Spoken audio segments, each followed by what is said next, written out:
Mouse Planet. I'm Adrienne Vincent-Phoenix, and I am here with Eddy, and we are talking about the Paint the Night Parade, and you've got the magical Mack truck behind us. This thing, I have to say, the first time that I got to see it, I had to put sunglasses on because we were inside of the. I had to put sunglasses on because we were inside of the parade, Really? the parade barn, and I'm sitting there watching this thing, going, I am going to be blinded by this thing, and I am entranced by the volumetric display, is what you call it. Yes. I am completely entranced by it. I'm sitting there counting light bulbs and figuring out how I love this thing. You know, it's so funny. I was telling somebody earlier that I'm kind of like hypnotized. You know, Yes. so it's funny that you said entranced because it's interesting that I saw it at the same time that you did, and I was blown away. I couldn't believe about the size of Mack, and then obviously DJ on the back and the way that he moved, and I mean, just it's interesting when you think about the characters from the movie literally coming to life and seeing them going down Main Street, but the back of Mack is what's amazing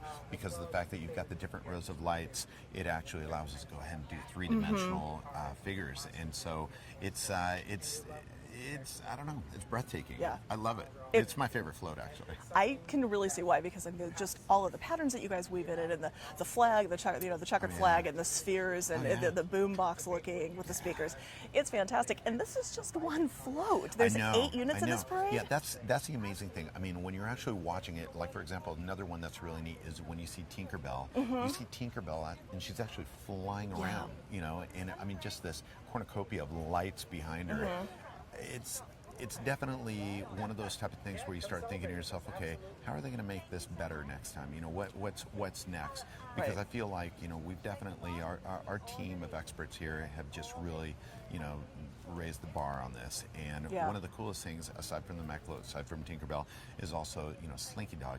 You've got your Toy Story floats. Right. And then also one of our tallest float, or actually the tallest float, we actually have the Frozen float. Right. And where you see, Anna and Elsa, I mean, they're up there, and you're just, when you're sitting down, you think to yourself, as a little child sitting down and looking up, it's going to be kind of like, wow, And a lot of the floats have, and we'll put some photos for you guys to see online.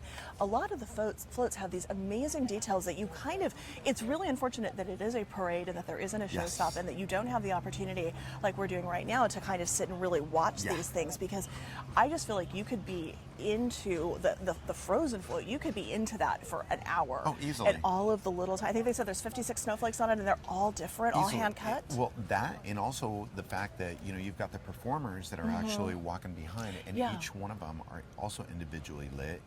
The music is synchronized, to each one of the performers. It's one of those type of things, exactly what you're saying, that you're going to have to see the parade definitely a lot of different times and from different angles, just to go ahead and actually be able to kind of grasp every little aspect of it, because like I said, I've been lucky enough to see it see it during rehearsals, and every single time I see it, I just think to myself, this is incredible, this is amazing. And the music too, a little tidbit from Wreck-It Ralph, that is really, really cool. It's very catchy, and I think it's kind of cute that it's always, talking about when can we do this again. Right. And I was thinking to myself, I wish we could do it again right now. I would like to do it tomorrow. I would like to do it the day after that and the day after that, and we'll just book, the entire month. And I have to admit, I have a really soft spot for the Electrical Parade. It was my parade. I'm very possessive of that parade.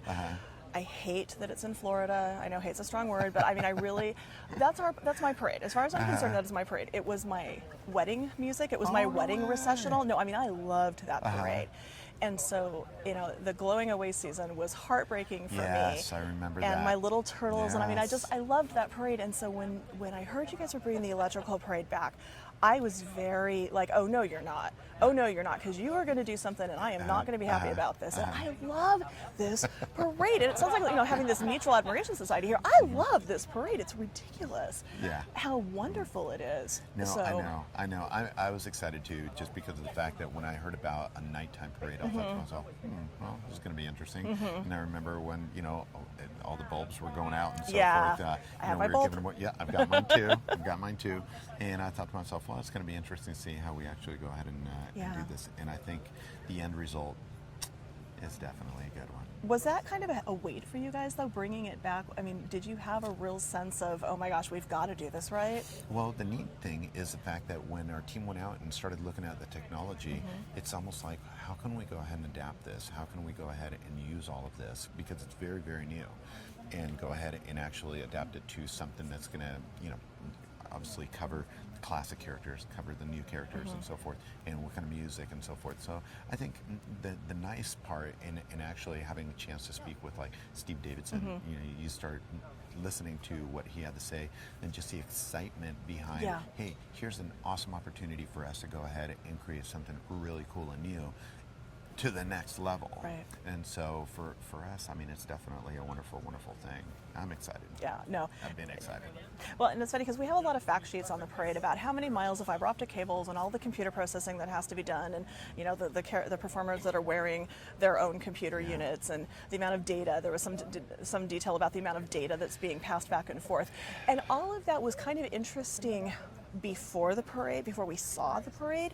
And now that I've seen the parade, I don't care about any of that. I just want to watch the parade. And I think that's kind of the most amazing thing for you guys, is that a lot of times we want to see behind the scenes and we kind of want to know how things make it tick. I don't care.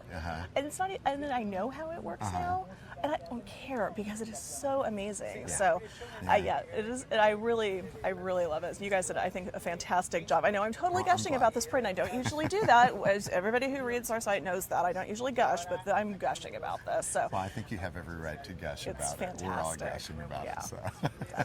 This is a do not miss. This is a break your kids' bedtime, keep them up late, schedule whatever you need to schedule to make sure that you get to see this parade. This is worth camping out for. This is worth whatever stupidity you have to do to get on Main Street to see this parade. You need to see this parade. So you come down, just find a great spot, and it's going to be completely worth it. So, Eddie, thanks so much for joining us. MousePlanet, come see this parade, and we'll see you in the parks.